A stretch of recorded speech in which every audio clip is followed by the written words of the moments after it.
E aí galera, tamo aí pra mais um vídeo de Boku no Hero, polêmico talvez? Polêmico, não sei, pra mim não é tanto, mas eu acho que é mais polêmico do que o anterior. Mas enfim, eu acho que essa é uma discussão muito interessante do porquê. Primeiro questionamento aqui, por que as pessoas preferem tanto o Bakugou em comparação ao Midoriya? Por que se a gente pega, por exemplo, todos os rankings de popularidade, praticamente todos, acredito eu, o Bakugou acaba aparecendo em primeiro, o Midoriya não fica em primeiro. Por que as pessoas preferem tanto o Bakugou em comparação ao Midoriya? Não é nem em comparação a outros personagens, porque necessariamente o Bakugou fica em primeiro, né? Mas ele fica acima do Midoriya. E essa é a discussão que eu queria trazer aqui pra vocês, né? Não é simplesmente uma questão de preferência, ao meu ver. Não é simplesmente uma questão de gosto por si só. Mas por que as pessoas gostam do Bakugou? Por que elas se identificam com o Bakugou? E eu queria trazer aqui alguns tópicos que talvez faça a gente tentar entender isso aí. A primeira coisa que eu queria falar aqui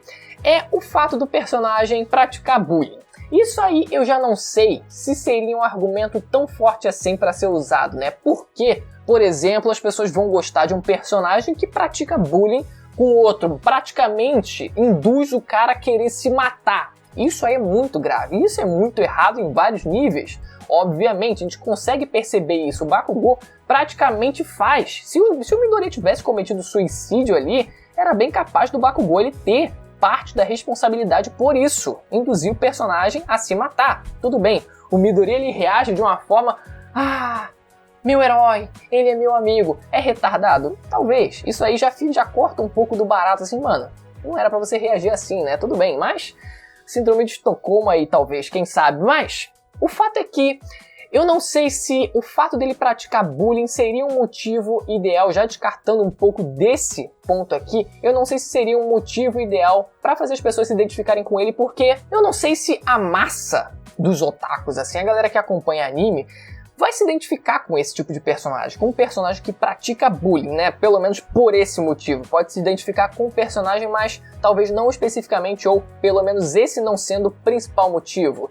Talvez até seja o contrário, por exemplo, né? Das pessoas que talvez até sofrem bullying se identificarem com um cara que pratica bullying porque eles querem ser como ele. Talvez seja uma possibilidade, além das pessoas que, obviamente, praticam bullying, vão, obviamente, se identificar também com um personagem que pratica bullying, mas...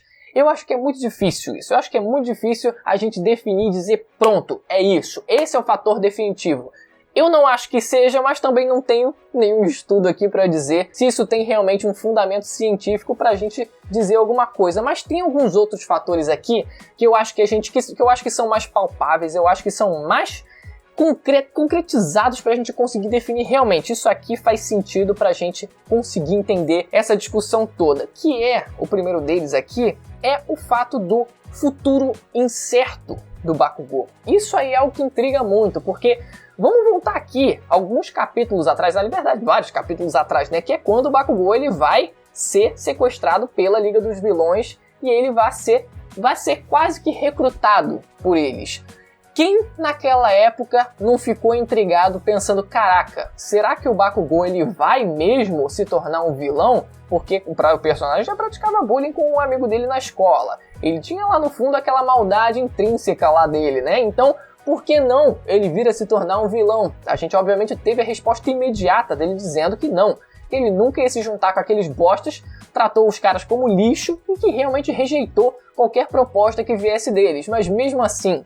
já deixou a gente intrigado. Esse futuro, naquele ponto da história, daquela perspectiva da gente, naquela altura da história, já deixou a gente intrigado. E outra coisa também é o futuro dele lá na frente, no final da história. A gente não sabe, por exemplo, se o Bakugou... a gente sabe, por exemplo, agora que ele vai se tornar de fato um herói. Isso aí não tem nenhuma questão. Isso já foi definido naquele ponto da história quando ele foi tentado, né, ser recrutado. Mas...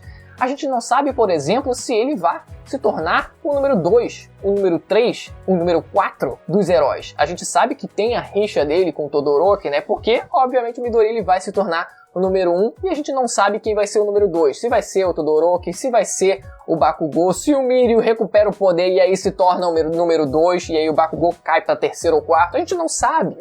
E é esse futuro incerto que faz a gente ficar intrigado também com o personagem, da gente querer saber, da gente ter essa curiosidade, porque com o Midoriya não tem essa curiosidade, não existe essa intriga mesmo dessa vontade da gente querer saber, porque a gente já sabe, o começo da história já é ele mesmo dizendo, olha, essa é a história de como eu me tornei o herói número 1. Então não tem isso, não tem esse mistério, não fica aquilo na nossa cabeça a gente pensando, pô, será que vai, será que não vai? E outro fator também isso aí é o principal, gente, isso aí é o principal, que é o fato do Bakugou ser defeituoso. O fato do personagem ser defeituoso é o principal fator que faz com que as pessoas se identifiquem com ele. Porque são esses defeitos do personagem que fazem com que o personagem se torne mais humano. E a gente é ser humano, a gente é falho, assim como o Bakugou. Então a gente se identifica com o personagem e eu acredito que esse seja realmente, de novo, o principal fator para isso, que se identifique com o personagem. Porque se a gente compara com o Midoriya, por exemplo, o Midoriya ele é a representação absoluta da virtude. E é isso a gente vê muito comumente assim, em Shonenzão, por exemplo, sabe? Só que isso acaba sendo artificial demais. Acaba não sendo tão verdadeiro. O cara é como se fosse um mártir na Terra, um Jesus Cristo quase, que ele não tem defeitos.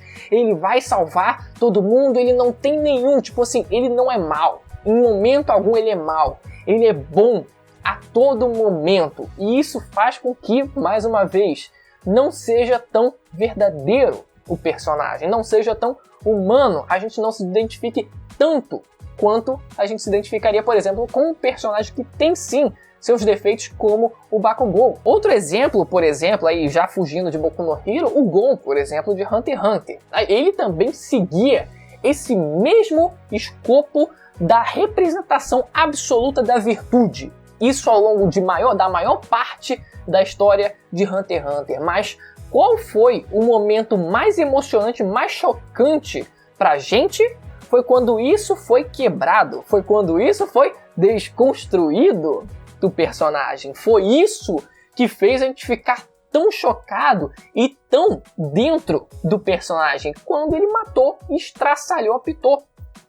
É isso, por exemplo, que eu gostaria de ver com o Midoriya. Isso deixaria a coisa mais intrigante. Não só com o Gon, não só com o Midoriya, por exemplo. Tem outros personagens de Shonen aí que também são a representação máxima da virtude, mas que, mais uma vez, segue esse mesmo padrão. O Bakugou, ele no comecinho da história, ele tem o seu complexo de Deus. Todo mundo, depois que ele adquire a habilidade dele, depois que ele desperta a habilidade dele, todo mundo trata ele como se fosse, caraca, a sua habilidade é máxima, a sua habilidade é maravilhosa, todo mundo se espelha nele, quer ser como ele, porque a habilidade dele é muito incrível. Então ele se sente o Deus, ele se sente, bom, então esse é o meu papel na sociedade. Eu sou o Deus, todo mundo vai me vangloriar, todo mundo tem que estar abaixo de mim, porque é isso que as pessoas alimentam em mim. Só que depois que ele vai sofrendo essa desconstrução ao longo do anime, depois que ele vai percebendo que ele não é tão forte quanto ele pensa, depois que ele passa